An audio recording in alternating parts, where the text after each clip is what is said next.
Okay, so this is the reading of the haftarah, the first verse of the haftarah for the weekly portion of Mishpatim.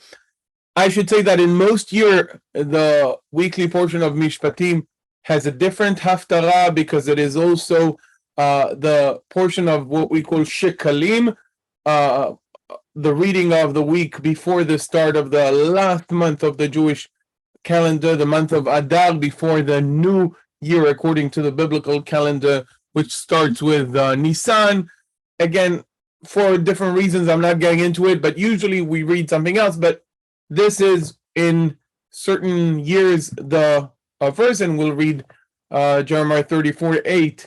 Before that, I still owe you. Why do we read the haftarah? So we've talked about a possible reason that is often mentioned, with maybe Antiochus forbidding the reading of the Torah and the people of Israel substituting the reading of the Torah with the reading of the haftarah. And I said, this is not a very convincing argument. If a tyrant forbids reading the Torah, he wouldn't allow reading from the prophet, right? He wouldn't allow it.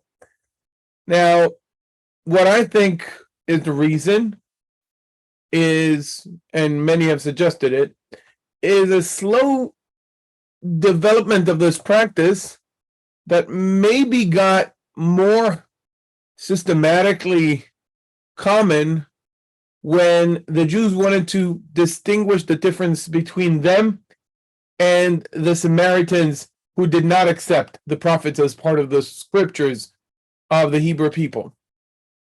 So the Samaritans accepted only the 5 books of Moses and a certain version of Joshua, but the Jews also accepted the prophets and later on the writings as well. So they incorporated a reading from those non-Torah scripts into the service on Shabbat. We'll talk more about aspects of the haftarah in the future. Again, we're going to read it once regular, once with a melody, and talk a little bit about the grammar here. So, once regular.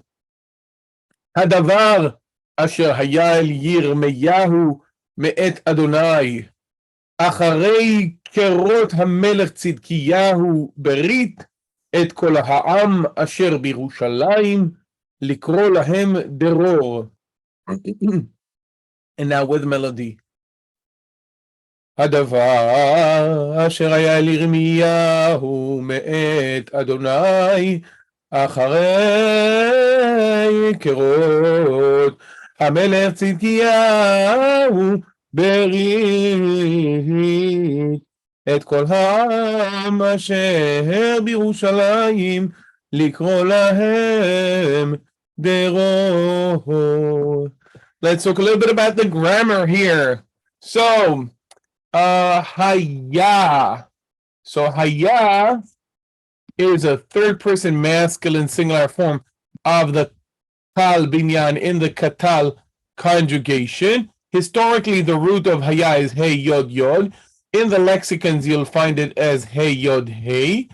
Okay, and these verbs, whose third root letter was originally a yod and rarely a vav, they, in the third-person masculine singular, instead of taking a short vowel under the second root letter, as you would have with strong verbs, regular verbs, you would have shamar. Here, because the syllable stays open, the vowel is lengthened. Open syllables like long vowels.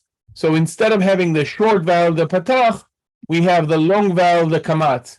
So we get haya with the kamat under the yod. That's one point. Let's see another point. Interesting. So, how do you establish a covenant? How do you make a covenant in biblical Hebrew? The verb that goes with the establishment or the making of a covenant is not, as in English, making or accepting, agreeing, or arranging, I don't know, but rather cutting. The word for establishing, making, doing a covenant is cutting. The root kaf, resh, and tav has to do with cutting. Acharei kerot hamelech tzidkiyahu berit et kol ha'am asher b'Yerushalayim. So cutting a covenant. And why do you cut a covenant? Because you actually cut. in the process of making a covenant. You can think of the covenant of God and Abraham, the covenant between the cuts, right?